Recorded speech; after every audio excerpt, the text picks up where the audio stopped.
Thank you, Mayor Marbury and members of the council. It's my pleasure today to present the proposed budget for 2015. And we have a goal-driven budget. The City Council adopted goals a few years ago and then has revised those goals on several occasions. And recently, I think about a month ago, the council tweaked the goals a little bit and approved them at a formal council meeting. Everything in the budget is related to the accomplishment of the council goals. There are 4 major council goals. Each of the 4 goals has 3 objectives. Each objective has numerous action steps. So as we go through the budget, you will find every department budget organized toward the council goals. The action steps are articulated in the line item budgets. One of the challenges this year in putting the budget together is we ran parallel to the water and sewer rate study. And the next item, after I am done with the budget presentation, you will be receiving a presentation from the consultant, Wildan, on the water and sewer rate analysis. So in the budget that is presented in your notebook, there are no capital projects for water or sewer. The water and sewer funds are balanced. They have a little bit of a surplus and they have a fund balance, but there are no capital projects. So if you wanted to consider any rate increase, the entire rate increase would then be devoted to capital projects and capital maintenance. So with respect to rates, I think if we look back into the 1950s when we had Fred Krager and other luminaries from the city who faced a similar discussion about what do we do about water. The water plant that we use today was built in the early 50s, and they had to make a decision on whether or not to fund water acquisition, whether or not to fund a water plant, whether or not Durango was going to move ahead from its past history and become a city looking forward. They also made some decisions on whether or not to invite Fort Lewis, whether or not to close the airfield on what we now call College Mesa and put in a golf course. All of those decisions could have been deferred. And I think this council is in the fortunate position of being in a decision-making mode and having an opportunity to look forward.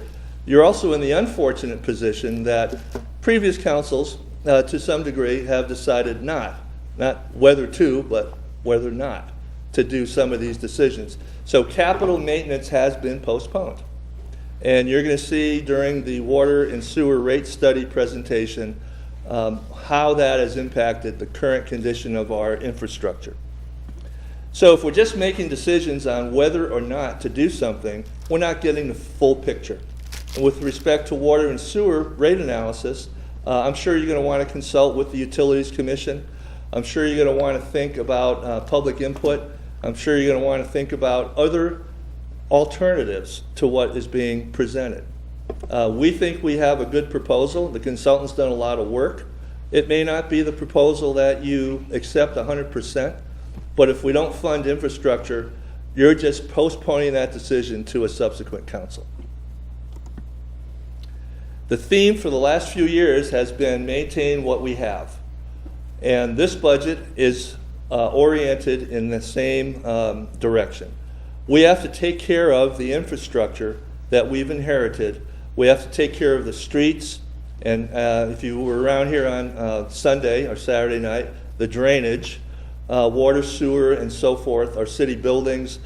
We have to maintain what we have. So tonight you're going to get an overview from me. We'll get into details on water and sewer rates. And then on the 17th of October, there is an all-day workshop similar to what we've done in the past. You'll go through department by department, division by division, line item by line item with each department head. And that is a very intensive scrubbing of all the numbers. So let's take a look at the positives. In the goal statement, we have completed the following goals. And I'm not going to read all of them, but they are substantial. You had a hand in numerous accomplishments during the last year. They are all related to achieving the goals that you have set. And the last bullet on that list is the virtual City Hall. That tool will be used during the budget process. What we find with virtual City Hall and civic engagement is a concept called the free time divide. We always wonder why there aren't people who come to the budget meetings. Last night I was at the Planning Commission and presented the capital improvement plan for the next 5 years. Guess how many people were in the audience? That's right, 0. Our capital improvement in this budget are equal about $20 million for all funds. That's a substantial amount of public investment. We had 0 people. So why is that? Well, the free time divide. People don't have a lot of free time. We want to engage the public, but they have other options. They may not be available when CitySpan shows the council meeting. They may not be available to come to a council meeting in person. They might not know we even have a council meeting. And trying to reach out to the community is very challenging. So we have to figure out, how do we reach out? So we've enacted in the last couple years various tools, social media, reaching out to the community, and the virtual City Hall. And the purpose there is to inform the public, consult with the public, involve the public, try to empower the public so they feel they have a voice, collaborate with the public. We want to encourage that public involvement.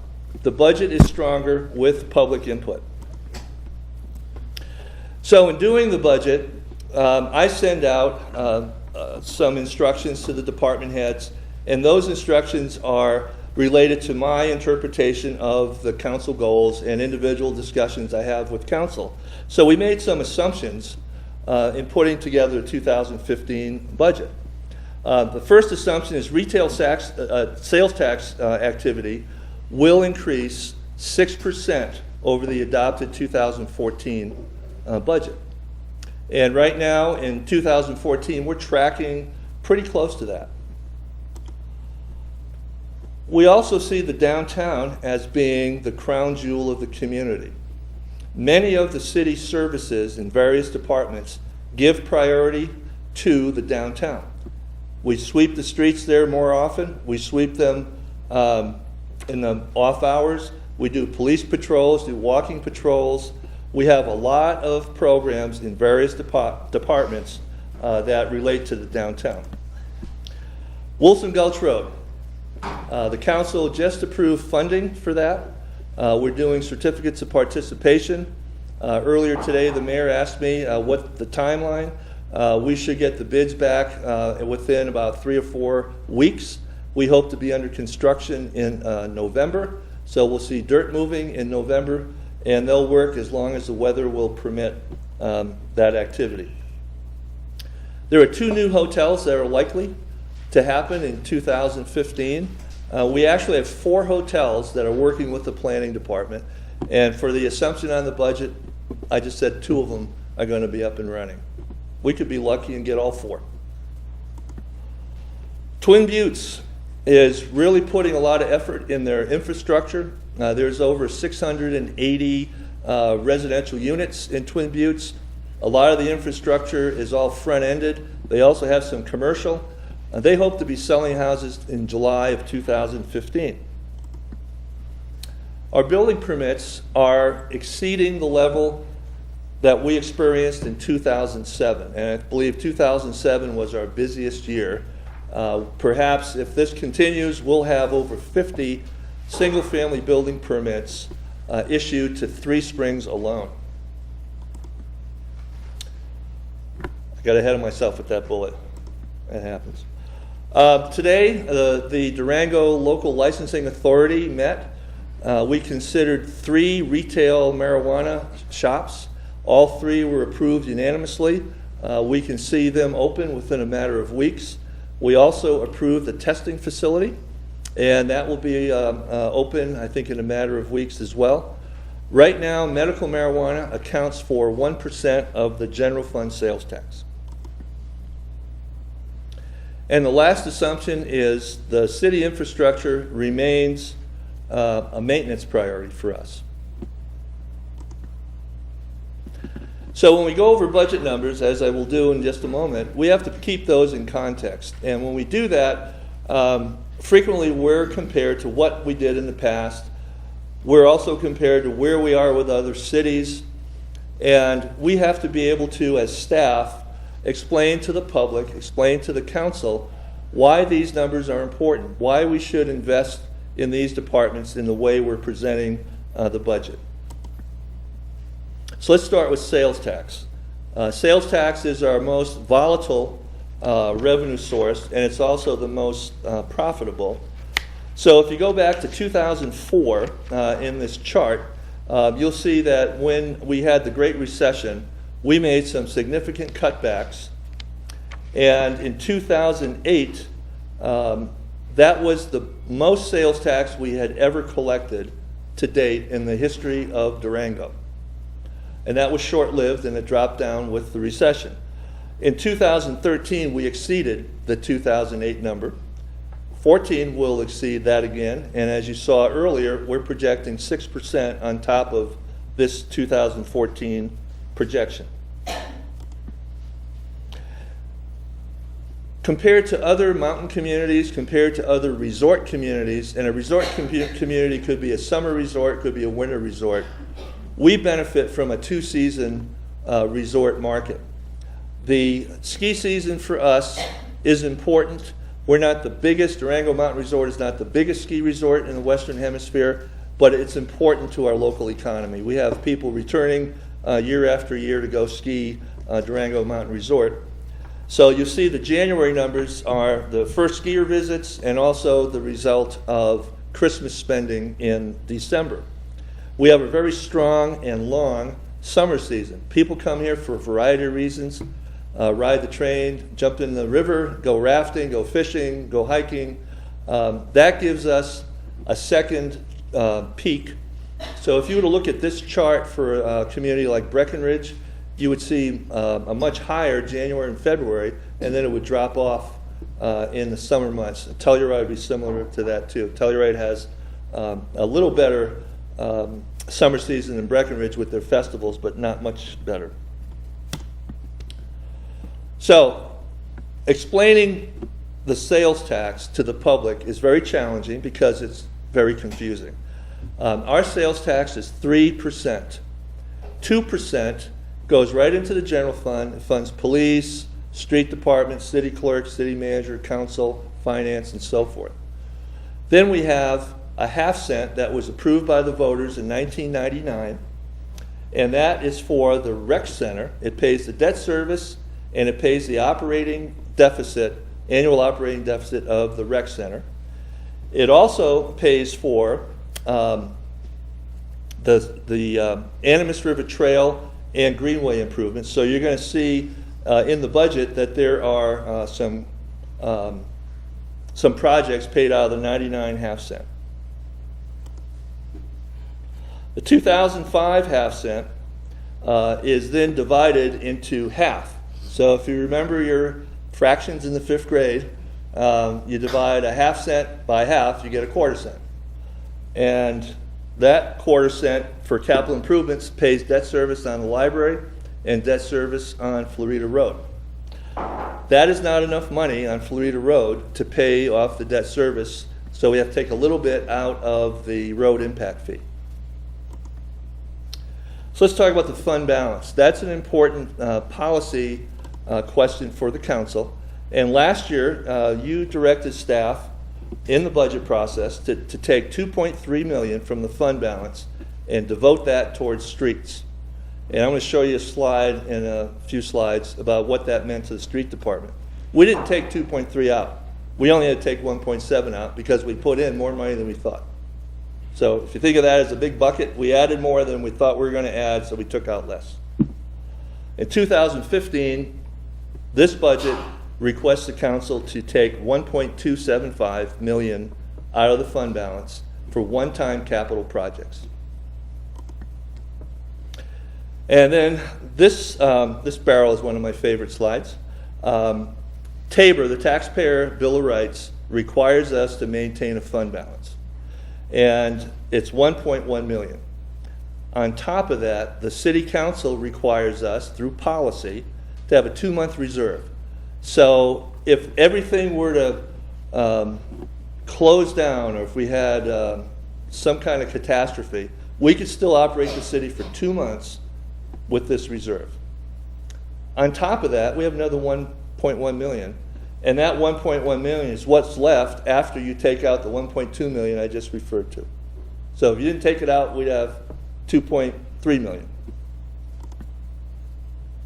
Deferred maintenance is the challenge. We inherited infrastructure that is aging, and we've got to pay some attention to it. The City Council, a couple years back, were involved with the LPEA franchise renewal, and it failed the first time in April. Put it back on the November ballot, and it passed. And the promise to the citizens was, if we get that $1 million in franchise, we're going to invest that in streets. So this chart depicts what we've invested in streets. Back in 2006, we invested a lot of money in streets. And when you think of the price of asphalt being cheaper in 2006 than it is or will be in 2015, we got a lot more done. And then during the recession, we cut back. But we added money into the street budget, and this is the maintenance of the street budget. We also added in capital improvements for streets. And the 2015 budget continues to add money into street maintenance. So in the general fund, the city operates with fund accounting. So some of our funds are governmental, and some are enterprise funds, and they run like a business. The general fund is a governmental fund. So the highlights that are in your proposed budget, the general fund increase is 1.3% over 2014. We're proposing to use the fund balance to fund one-time capital projects. There's a 50-50 residential alley program for consideration, and that would work like the 50-50 sidewalk program. Many of our residential alleys need work. Some of that is just surface treatment, but the more expensive element is the drainage, getting the drainage to work. We're also proposing a new weed abatement program. We spend a lot of money through Dado, advertising and marketing, Durango. We're proud of our community. When you drive in, there are 5 major entrances. It doesn't look that good. We have weeds, and if you could hear the phone calls in my office, we tell people, well, you know, that's not the city's responsibility. It's the property owner, it's CDOT. Well, guess what? It doesn't sound good to the person calling. It doesn't look good for the person coming in.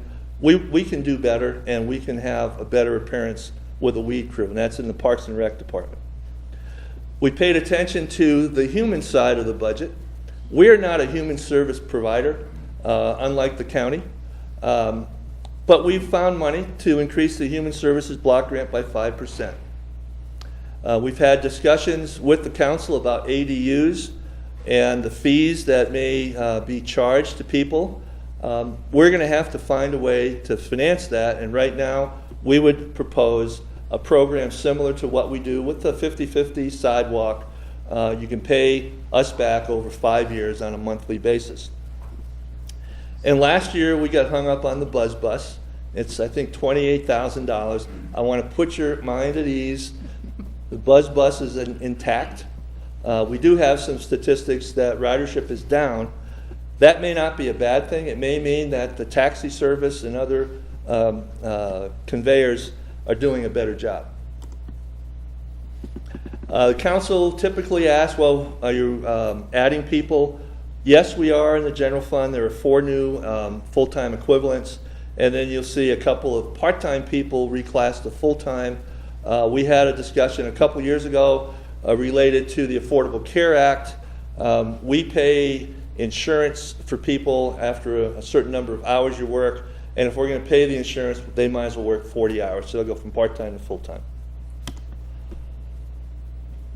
Community support funding, basically two categories. We contract for services with those agencies on the left, and then we have arrangements on a non-contractual basis with those on the right.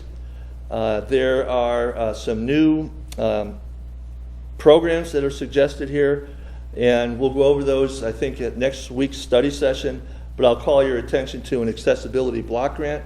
We've had concerns in the community about being accessible, and we'd like to fund $25,000 to be an incentive for property owners to make their properties accessible. We're also looking at an outdoor recreation block grant. That's a lot of words. It's contracting with Trails 2000 to continue to help us with the good work they do. So some operations run like a business.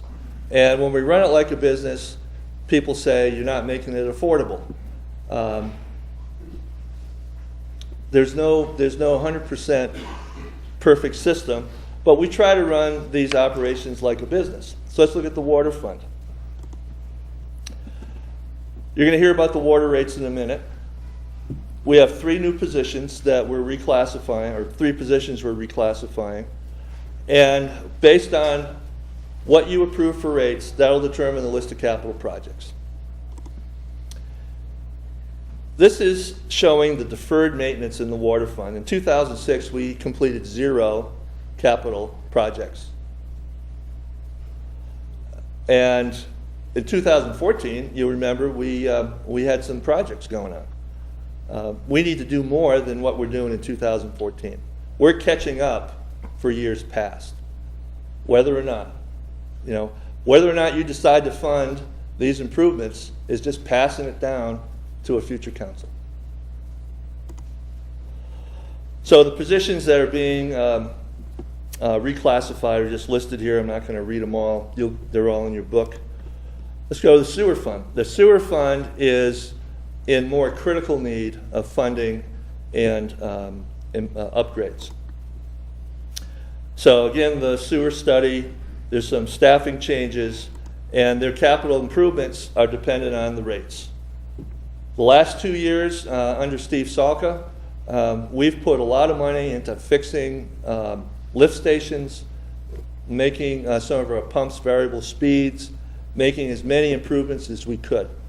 But you'll see that effort for 13 and 14 dwarfs what was happening in the previous 7 or 8 years. So what we didn't do in those 7 or 8 years are now in front of you. So here are the positions that are being reclassified. Transportation services. Councilor White came up with the idea of putting parking and transit into one. And I'm recommending a $1 charge to ride the trolley. We cannot continue to pull money out of the fund balance to run a free trolley. That is not sustainable. There are some staffing changes. There are no capital improvements in this fund. So those are the transit and parking staffing changes. Sustainable services, this is a real success story. We have now, I think, over 80% of the residential community doing single stream recycling. And we're available for other governments, the county and neighboring governments, to partner with us, and we have capacity to take on more regionally. We have submitted to the county a request for funding. We lose money on the drop-off at the recycle center, so we'd like the county to make that up.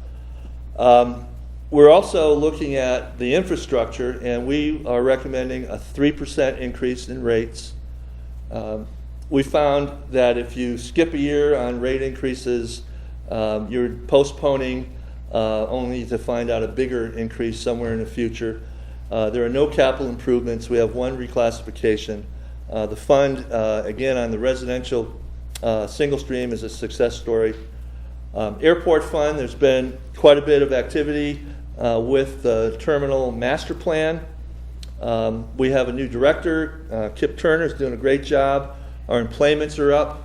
The master plan is getting a lot of citizen input. I think the session last Thursday had 75 to 80 people. We're going to need some new positions at the airport, and they're included in the budget. We have one major project. It's $9.1 million for a taxiway, and most of that is funded through state and federal grants. And these are the changes on airport staffing.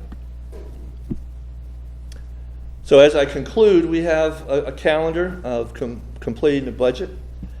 And on September 30, we're going to go over the community support agencies. On the 14th of October, we have a joint meeting with the Board of County Commissioners, and we'll discuss the airport and the library and the joint sales tax fund. The 17th of October, which is a Friday, is all-day a budget workshop. And then on the 28th, study session, we have some outside agencies, the utilities rate study people, and that discussion will come back. Public hearing on the 4th of November, reconciliation the 10th, and adoption on the 2nd. We're required by statute to submit certification of the mill rate, I believe, by the 15th of December. And I think if you recall in your study session calendar, we canceled some study sessions in December because of the holidays. It's hard to get everybody around. So that concludes my presentation. What I think I'm going to do, this will be rebroadcast to the public as part of that citizen engagement, citizen involvement.